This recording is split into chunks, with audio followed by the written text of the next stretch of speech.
Welcome to this tutorial video. The goal of this video is to show you how to cancel an appointment. If the user does not wish to entirely delete a booking from the diary, a user can mark a booking as cancelled instead. Booking types and booking status can be customized to the needs of the practice. Let us go over how to cancel a booking. Please note, in order to make use of the cancellation feature, please ensure that the correct booking type and booking status have been set up.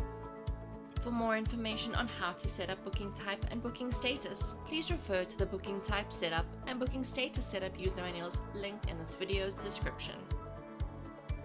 From the diary screen, double-click on the desired patient's booking.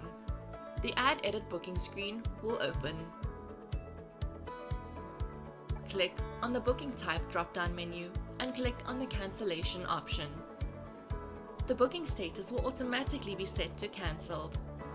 If the user would like to exit out of the Add Edit Booking screen without saving any changes, click on the Close button.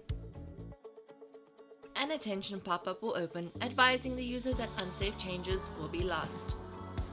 Click on the Cancel button if the user does not want to lose unsaved changes. Click on the OK button if the user would like to discard all changes and return to the diary screen. If the user would like to proceed with cancelling the booking, click on the Save button once satisfied with the information on the Add Edit Booking screen. The selected booking will now be displayed as cancelled.